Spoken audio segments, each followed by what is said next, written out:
دن رات کو چہرے پہ نقاب ڈال کے نا تو مسجد کی گلیاں گھوم رہے تھے عمر فاروق، مدینے کی گلیاں گھوم رہے تھے، ایک دو گلیاں رہ گئی تو فجر کا وقت ہو گیا تو حضرت عمر اپنے غلام سے کہنے لگے نماز پڑھ لیتے ہیں اور باقی دو گلیاں بعد میں ہو گئی۔ حضرت عمر نے امامت کرائی تو نقاب اسی طرح چہرے تھے، ایک گلی سے گزر رہے تھے تو ایک بوڑھی اماں بیٹھی ہے خیر میں، بوڑھی کچھ چہرے سے پریشان تو حضرت عمر غلام سے کہنے لگے اسے پوچھو کیوں پریشان ہے، ہمارا تو اپنا ابا پریشان رہتا ہے پوچھتے نہیں،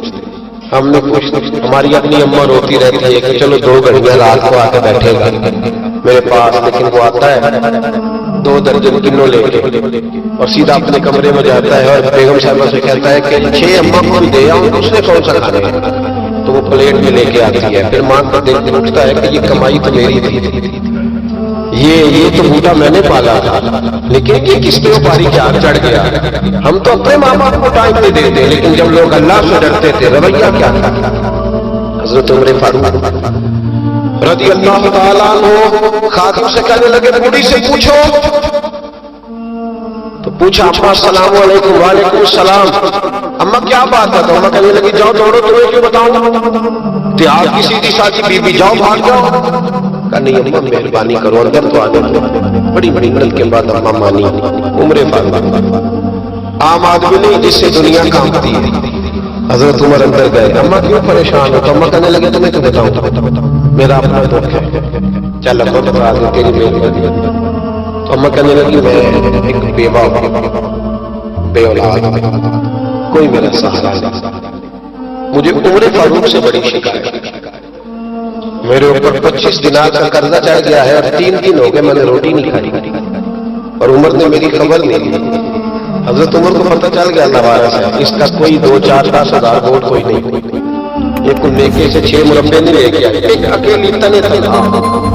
اور بھائی جب اللہ کا خوف ہوتا ہے تو پھر انسان ان غریبوں کو بھی بناتا ہے، پھر ریڑھی والے کی بھی اہمیت بڑھ جاتی ہے، پھر رکشے والے کی قدر بھی بڑھ جاتی ہے۔ حضرت عمر فاروق رضی اللہ تعالیٰ عنہ کہنے لگے اماں عمر سے شکوا ہے، کہا جناب عمر کہتے ہیں میں نے ایک جملہ کہا تو ابا نے تو مجھے لاجواب کر دیا، میں نے کہا اماں عمر کو کیا پتا کہ تو بھوکی اور مقروض ہے، اسے کیا خبر، تو اماں کہنے لگی کیا کہا تم نے، عمر کو خبر نہیں، اسے پتا نہیں، تو عمر سے کہو نا چھوڑ دے حکومت، اس کے حوالے کرے جو خبر رکھ سکتا ہے، کیوں بیٹھا ہے پھر، ہمارے حکمران کہتے ہیں ابھی میں صدمے میں ہوں، نکلوں گا تو بات کروں گا، نہ ادھر ادھر کی تو بات کر، یہ بتا کہ قافلہ کیوں لٹا، مجھے راہزنوں سے غرض نہیں تیری رہبری کا سوال ہے، ہاں تجھے جواب دینا پڑے گا۔ حضرت سیدنا عمر فاروق رضی اللہ تعالیٰ عنہ سے اماں کہنے لگی نہیں خبر رکھ سکتا تو حکومت کیوں کرتا ہے، چھوڑتا کیوں نہیں، تو حضرت عمر کہتے ہیں میں کانپنے لگا، دوڑے گئے جناب عمر، میں نے کہا اس اماں کا 6,000 ووٹ نہیں کہ اس کی قدر کی جائے، یہ اماں کوئی بہت آکسفورڈ یونیورسٹی کی ڈگری ہولڈر نہیں کہ اس کی بات مان جائے، خداوار سے بیوہ بھی۔ عمر دوڑے گئے، گھر سے اناج کا تھیلا کندھے پہ رکھا، 25 دینار پکا پکایا کھانا بھی دیا، خادم کہنے لگے حضور مجھے دے دے میں اٹھا لیتا ہوں، تو حضرت عمر فرمانے لگے چل وعدہ کر قیامت کے دن میرا بوجھ اٹھائے گا، کہنے لگا جی نہیں وہاں نہیں اٹھا سکتا، فرمایا پھر آج بھی نہ اٹھا مجھے ہی اٹھا دے، یہ میرا بوجھ ہے تو مجھے ہی، اماں کے سامنے 25 دینار بھی رکھے، پھر اماں کو حضرت فاروق اعظم نے 2 مہینے کا راشن دیا، پھر پکا پکایا کھانا بھی دیا، معمولی آدمی کی بات نہیں کر رہا، 34 لاکھ مربع میل کا حکم لگا۔ حضرت عمر مدینے میں بیٹھ کے کبھی للکار دے تو کیسر و کسریٰ کی ٹانگیں کانپے، جناب عمر فاروق رضی اللہ کھانا کھلا کے اماں چارپائی پہ تھی تو عمر نیچے بیٹھ گئے،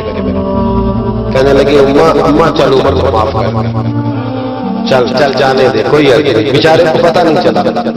تو اماں کہنے لگے تو نے پھر عمر کا ذکر چھیڑ دیا، بیٹے میرے گھاؤ بڑے گہرے، میرے زخم بڑے سخت، کلیجہ پھٹے تو تجھے دکھاؤں کہ اتنی تکلیف نہیں ہوگی، میں تو پکا ہوا پھل ہوں، کسی وقت کی دنیا سے چلی جاؤں گی، میں نے عمر کو معاف نہیں کرنا، جب میں قبر میں جاؤں گی نا نبی کریم علیہ السلام آئیں گے تو میں عمر کی شکایت کروں گا، میں کہوں گی حضور اس سے پوچھئے یا رسول اللہ بیوہ اور بوڑھی کا خیال ہی نہیں کیا، تو آپ کے غلام کہتے ہیں میں نے عمر کو کبھی اتنا روتے نہیں دیکھا جتنا آج ہوئے. کہنے لگی اماں عمر کو میں جانتا ہوں وہ کمزور ہے، یہ شکایت نہ لگا، وہ کمزور ہے، مقابلہ نہیں کر سکتا، یہ شکایت نہ لگا، چل معاف کر دے. تو اماں کہنے لگی اچھا تو مجھے کچھ اچھا لگتا ہے، جا تیری خاطر عمر کو معاف کیا، تو پیارا لگا ہے، جا معاف کیا، تیری خاطر معاف کیا، تیری خاطر عمر کو معاف کیا. حضرت عمر فاروق کہنے لگے مجھے لکھ دے دو. کون اتنے جلدی؟ کون؟ کسی سے کہنا کہ اپنی اماں کو منا لے تو کہتے ہیں نہیں نہیں میری غلطی کوئی نہیں تو مناؤ کس بات. ہمیں تو 20 دلیلیں آ گئی. جا ابا کے پیر پکڑ لے. پتہ ہے نبی پاک علیہ السلام نے فرمایا جس کا باپ راضی ہوگا اسی کا اللہ راضی ہوگا، اور جس کا باپ ناراض ہوگا وہ سارا دن وظیفے پڑے گا، اس کا اللہ راضی. یہ ابو داؤد شریف کی حدیث ہے. نا بڑی مہربانی پیسے نہ لائیے گا. اب بات سنیں، وہ بھی میں سمیٹنے کی طرف آ رہا ہوں، ختم کر رہا ہوں، آپ میری بات پر توجہ ہو. عزیز بھائی، نبی کریم صلی اللہ تعالی علیہ وسلم نے جو اپنے غلاموں کی تربیت کی تو حضرت عمر فاروق کہنے لگے لکھ کے دو، لکھ دو. تو اماں کہنے لگی آپ لکھیں میں سائن کر دیں، آپ لکھ دیں میں سائن کر دیں. حضرت عمر نے لکھا فلاں بنت فلاں کو عمر سے شکایت ہے، پھر انہوں نے عمر کو معاف کر دیا. اماں سائن کرنے ہی لگی تھی، سائن کرنے ہی لگی تھی کہ مولا علی شیر خدا. حضرت عبداللہ ابن مسعود آ گئے. اوہو عمر یہاں بیٹھے ہوئے ہو، میں سارے مدینے میں تلاش کر رہا ہوں، یہاں بیٹھے ہو، وہ کچھ لوگ ملنے آئے، نکلو. اماں نے سنا کہ یہ عمر تھے تو اماں اٹھ کے کھڑی ہوئی. آئے ہائے عمر تھے، آپ عمر تھے؟ تو جناب عمر کرنے لگے اماں تو نے جو کہا ٹھیک کہا، لیکن اپنے وعدے پہ قائم رہا، یہ ذرا سائن کر دے. اماں نے سائن کیے تو حضرت عمر فاروق فرمانے لگے علی آ گئے ہو تو بطور گواہ تم بھی دستخط کر. عبداللہ ابن مسعود تم بھی بطور گواہ دستخط. جب سائن ہوئے تو جناب عمر نے رکا لپیٹا اور مولا علی شیر خدا سے فرمانے لگے علی یہ رکھ لو، مجھے لگتا ہے میں تم سے پہلے دنیا سے جاؤں گا، اور جب میں پردہ کر جاؤں گا تو یہ رکا میرے کفن پہ رکھ دینا. اگر حضور علیہ السلام نے پوچھا نا میری امت کے ساتھ کیا سلوک کر کے آئے ہو تو رکا نکال کے کہوں گا یا رسول اللہ ایک بوڑھی ناراض تھی میں اسے بھی راضی کر کے آیا. حضور یہ میں راضی. بھائی جب تک ہم اللہ سے نہیں ڈرتے معاشرہ اصلاح پذیر نہیں ہو سکتا. جب تک یہ وظیفہ پک نہیں جاتا کہ اللہ میرے ساتھ ہے اور اللہ مجھے دیکھ رہا ہے تب تک حالات بہتر نہیں ہو سکتے. جب انسان یہ وظیفہ پکا لیتا ہے تو پھر چونٹی پہ بھی ظلم نہیں کرتا.